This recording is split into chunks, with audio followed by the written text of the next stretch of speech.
Angkatan bersenjata Yaman dilaporkan meluncurkan rudal balistik hipersonik ke Bandara Ben Gurion, Israel sebagai balasan atas blokade dan agresi Tel Aviv di jalur Gaza. Mengutip dari Tasnim pada 28 Agustus, bahwa juru bicara militer Yaman Brigjen Yahya Sari menyebut operasi itu berhasil menghentikan aktivitas bandara dan memaksa warga sekitar mencari perlindungan. Ia menegaskan serangan ini merupakan bentuk dukungan bagi rakyat Palestina serta respon atas krisis kemanusiaan yang diakui dunia internasional. Sari mengatakan langkah ini adalah kewajiban agama dan moral Yaman.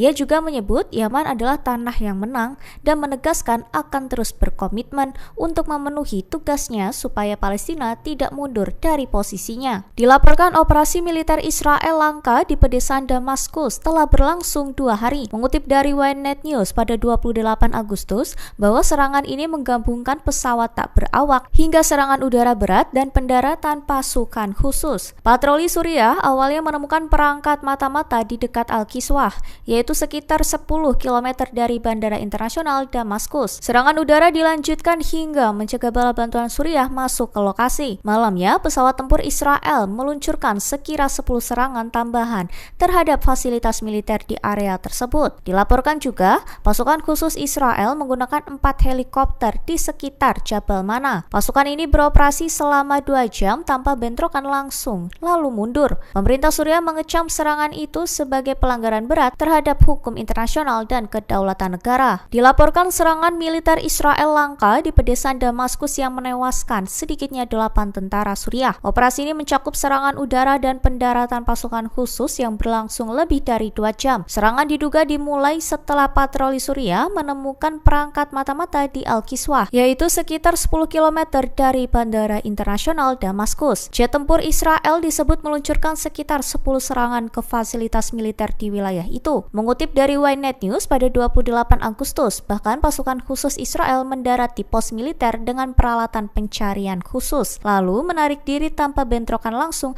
dengan pasukan Suriah. Pangkalan Jabal Mana yang dulunya dikelola Iran dan Hizbullah menjadi satu di antara lokasi operasi. Hingga kini, Israel tidak memberikan komentar meski selama ini kerap menargetkan fasilitas militer Iran serta kelompok sekutu di Suriah untuk mencegah ancaman di perbatasannya. Israel dilaporkan membantu organisasi intelijen keamanan Australia untuk membongkar 2 rencana serangan teror yang diduga dipimpin Iran. Meskipun hubungan diplomatik antara Perdana Menteri Benjamin Netanyahu dan Anthony Albanese tengah tegang. Mengutip dari Ynet News pada 28 Agustus bahwa Israel memberikan informasi kunci terkait perangkat pembakar dalam plot Teheran. Meski penyelidikan sepenuhnya dilakukan ASIO, Badan Intelijen itu menilai Korps Garda Revolusi Islam berada di balik serangan antisemit di Melbourne dan restoran milik Yahudi di Sydney. Pejabat ASIO mengindikasikan tip dari mitra asing diyakini dari Israel membantu menguatkan temuan mereka. Menteri Luar Negeri Iran Abbas Araghchi menegaskan kehadiran Inspektur Badan Energi Atom Internasional di Iran hanya untuk mengawasi pengisian bahan bakar pembangkit listrik tenaga nuklir Bushehr. Mengutip dari Ynet News pada 27 Agustus bahwa ia menyatakan kerjasama dengan Badan Nuklir PBB itu